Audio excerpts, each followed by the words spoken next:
बिस्मिल्लाहिर्रहमानिर्रहीम। YKS voice के अजीज़ सामीन अस्सलामु अलैकुम। हजूर नबी करीम सल्लल्लाहु अलैहि वसल्लम ने रियासत मदीना के क़याम के बाद मुख्तलिफ हुक्मरानों के नाम खतूत जारी किए और इन्हें इस्लाम की दावत दी। इन खतूत में से एक ख़त कैसर रूम की तरफ भेजा। शाम इस वक्त सल्तनत रूम का हिस्सा था। कैसर भी इन दिनों शाम में मौजूद था। कैसर के दरबार में एक निहायत दिलचस्प और ईमान अफरोज़ वाक़या पेश आया। हाफिज़ इब्ने कसीर ने हाफिज़ अबू नईम अस्फ़हानी के हवाले से ये दिलचस्प और हैरत अंगेज़ वाक़या नकल किया है।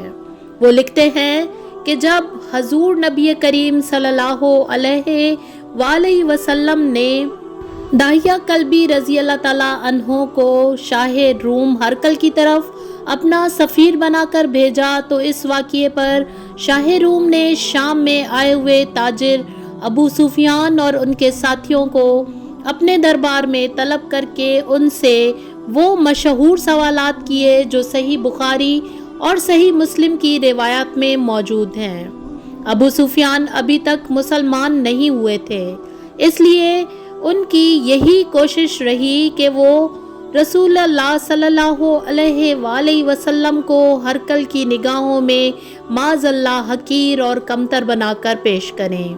लेकिन वो कहते हैं कि अल्लाह की कसम मैं इस बात से सिर्फ इसलिए बाज रहा कि मैं ये पसंद नहीं करता था कि हरकल के पास कोई झूठ बोलूं और वो मेरा झूठ पकड़ ले और वो फिर मेरी किसी भी बात को सच्चा ना माने। आखिरकार मुझे आपकी महराज वाला अजीब वाक़या याद आ गया। अब मैं खुश था कि जैसे ही ये बात हरकल को बयान करूँगा वो ज़रूर ये यकीन कर लेगा कि रसूल अल्लाह सल्लल्लाहु अलैहि वसल्लम माज़अल्लाह झूठ बोलते हैं।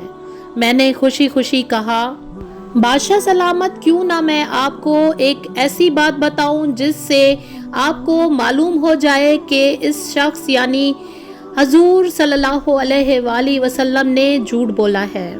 बादशाह ने पूछा, वो क्या बात है? मैंने कहा, उनका ये दावा है कि वो एक रात हमारे इलाके सरजमीने हरम से निकले और दूसरी उस मस्जिद एलिया यानी मस्जिद अक्सा तक आ गए और उसी रात सुबह होने से पहले पहले यानी बहुत थोड़े वक्त में हमारे पास यानी मक्का मुकरमा में वापस भी पहुंच गए।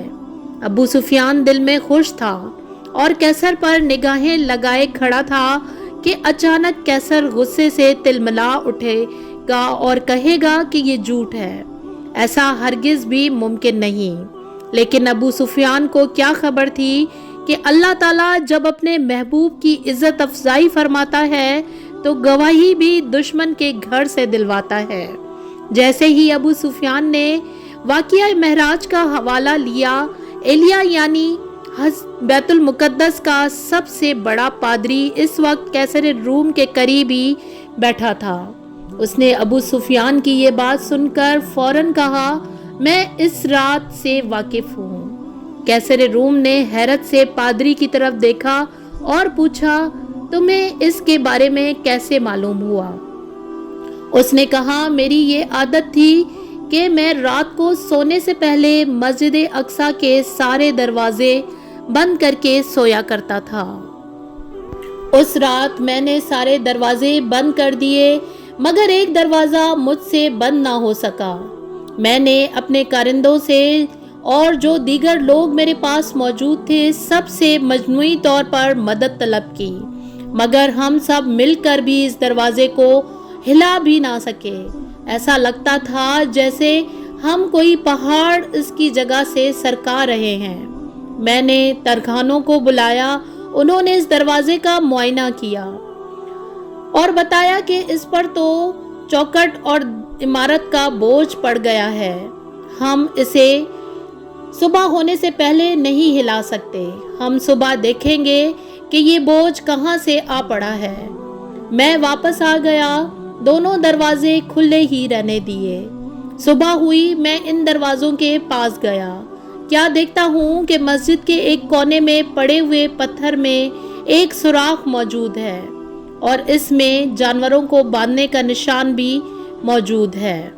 میں نے اپنے ساتھیوں سے کہا یقیناً رات کو یہ دروازہ کسی نبی ہی کے لیے کھلا رکھا گیا تھا اور انہوں نے ہماری اس مسجد میں نماز بھی پڑھی ہے۔